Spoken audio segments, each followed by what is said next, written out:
Hello, I'm EnterElysium, and we are back in Modlight, the series where we have a look at some mods. We are looking at a mod for KSP today, the mod being Dark Multiplayer. Now, a lot of you probably know about the KSP multiplayer that will be coming at some stage to the main game. And of course, that was all started by the mod KMP, Kerbal Multiplayer. That mod was, well, more than a little bit unstable.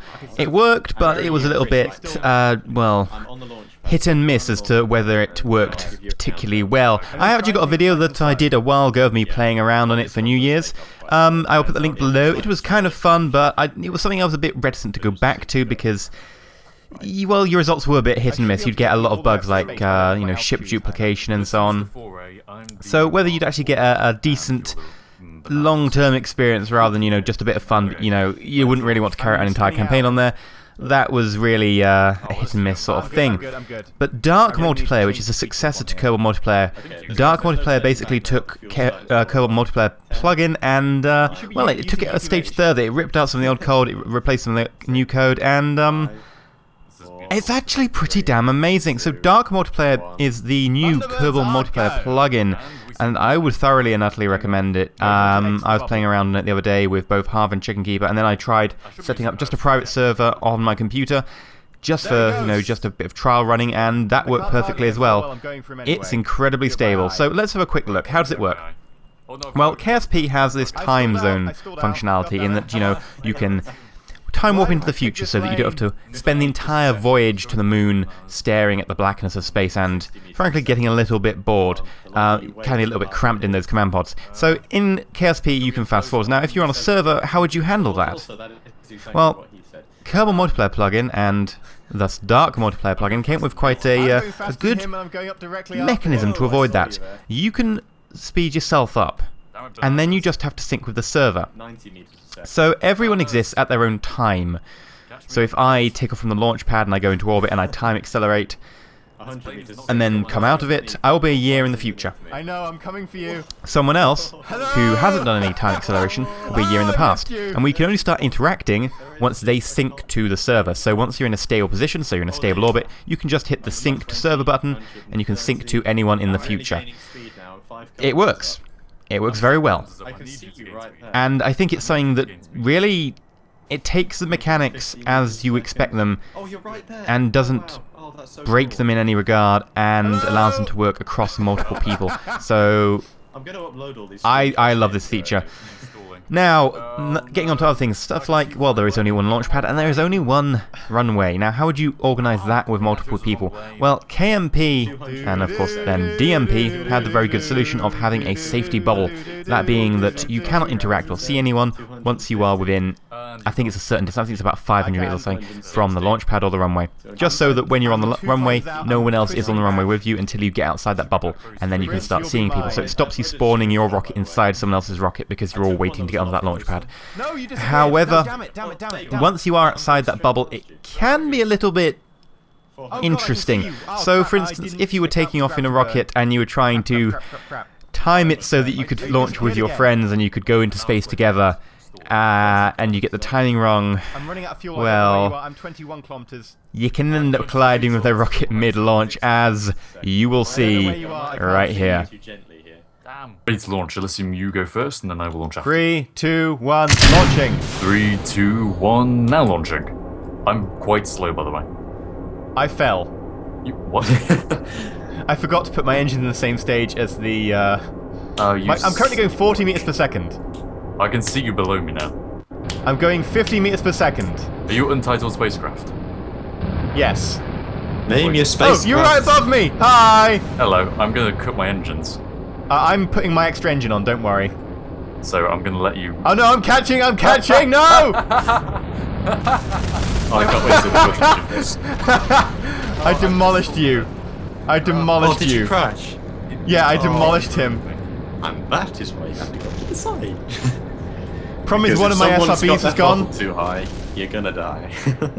One of my SRBs has gone. I think I might still be able to make the space if I can turn back, though. So how, oh, it might be an idea to add abort mechanisms to your ships. Nah, screw that. Where's your damage, Elysium? Why aren't I lost an SRB. One SRB? You took out my entire ship, and you lost one SRB? Yep. Wait a minute, your spare SRBs could be used as missiles. I can actually see my missiles going into space now because I had to release them to try and resurrect my ship. So are you still No, I can't realised turn. I can actually see ships launching. I can see their trajectory. I See if I can, Oh! and I can see debris. So when you get high enough, I'll actually be able to see. Harv, did you just get hit by your own debris? My own debris killed me again. That's Well, beautiful. I'm actually going to get to the ground, by the way. I'm actually just ejected using the abort system. Oh, Harv, I can see you. What the hell? It took out my parachute as well. I can see you going. Goodbye. Oh, I saw. I'm now watching your thing. I really want to see this. I'm watching Harv hit the ground. It's hilarious. Bye, I'm watching Harv. Boom. I'm going to so enjoy watching the recording.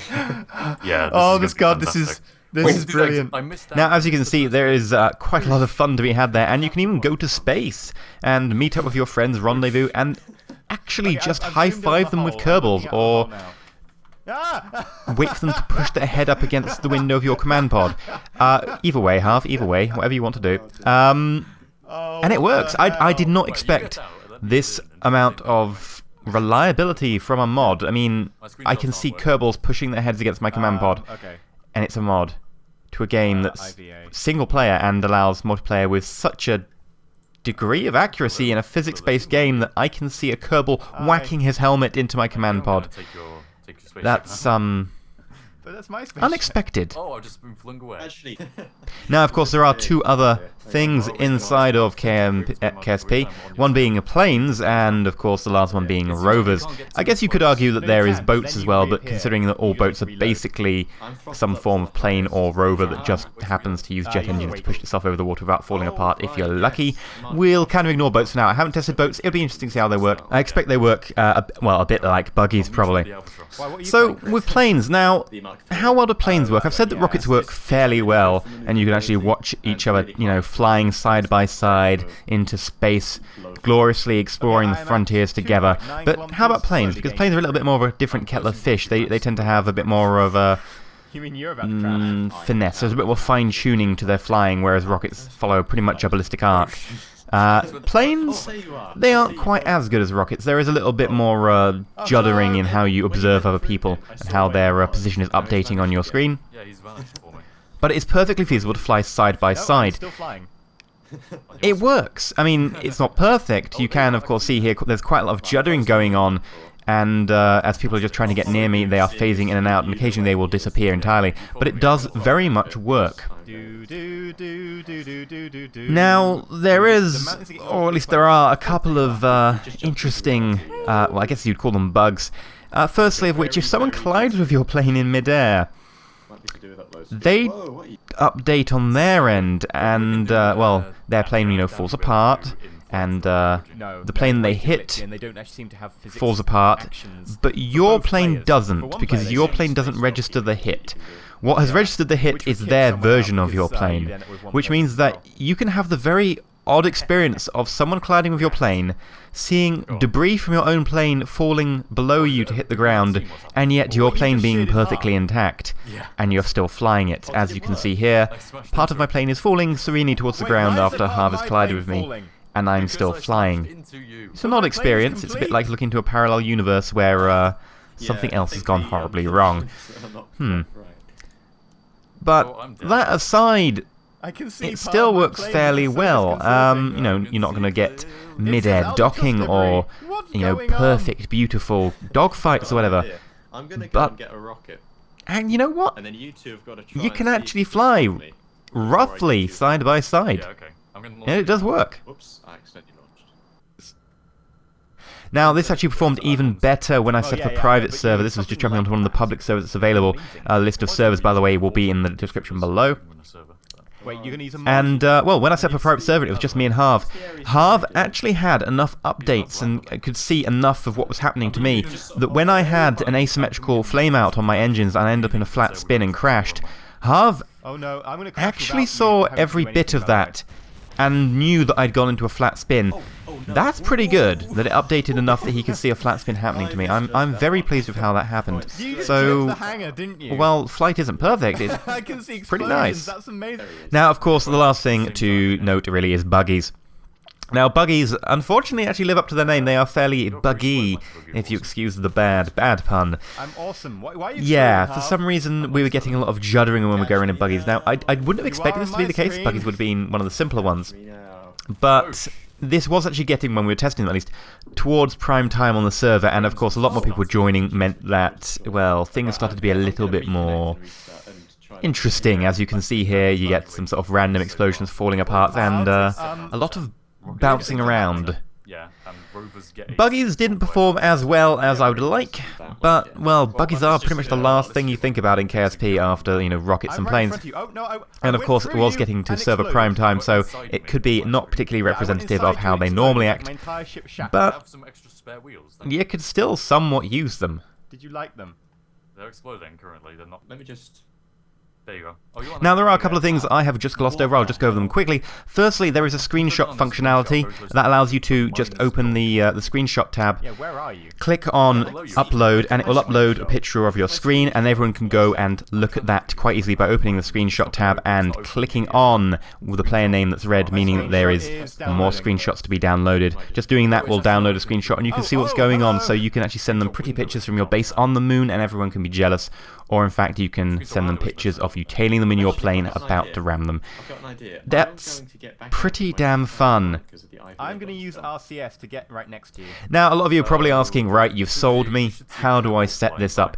I'm just going to say it's fairly simple. I'm not going to go into, a complicated in-depth tutorial. You install the client side, because, of course, you need a client side bit. That is the mod itself that you'll put in your game. You simply dump that into your game data folder as you would any other mod. Then, to run a server, you will just have to set the server up. It's just a case of downloading the files to the server, running the exe, and that runs the server. Bam, you're done. If you want to change any of the server settings, you can using the server settings.txt, which is in the same folder. And that's quite nicely commented, so actually everything you want is there. The great thing is you can actually run your own campaign server. That is right, you can run a career or a science server. But please note that you don't have a joint pool of science or a joint funds. You have individual science and funds. In effect, you all have your own games that are shared as opposed to a shared game, if that makes sense. So you will be having your own science trees to unlock rather than having to all contribute to one science pot. That is something I'd like to see added, but it's pretty good for now. It's pretty good. Other features include the ability to actually use mods on a server. And not with too much difficulty at all. You can actually tell the server not to check for mods, and it can do a couple of things. It can just, anything with a modded part on it won't show up on other people's screens or world files, and the other one being, it will only allow people on with a certain mod. So you can actually tell the entire server that they need MechSheb to be able to play. This is a little bit more complicated than just setting up the server, and the details are actually with the, I believe it's a server download. There is actually a file in there that talks about mods, so you should be able to get all the details there.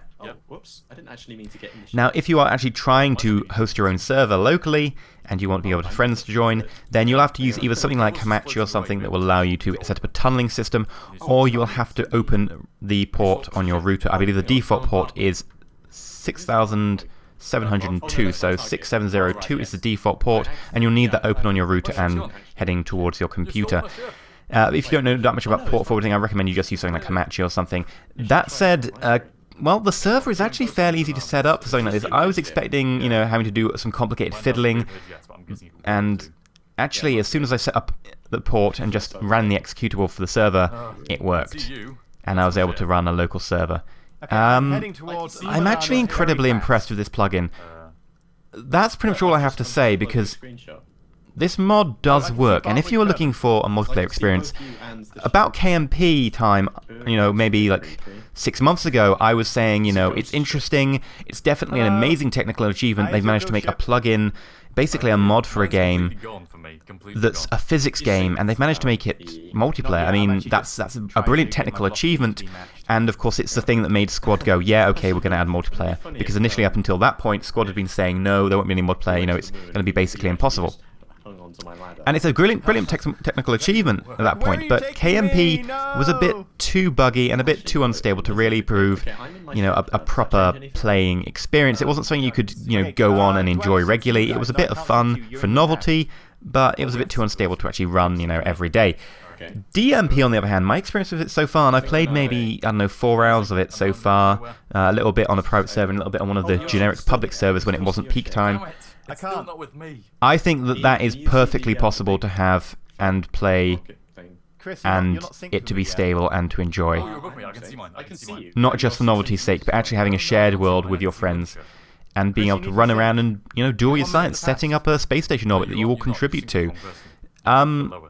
It just works, and the ability for it to actually, you know, handle mods fairly well. Hang on, let me just... That as well, in addition to the fact that, you know, you can have stuff like a campaign that you can all sort of jump into, and you can, you know, compare notes about how far you get in the tech tree. Where are you?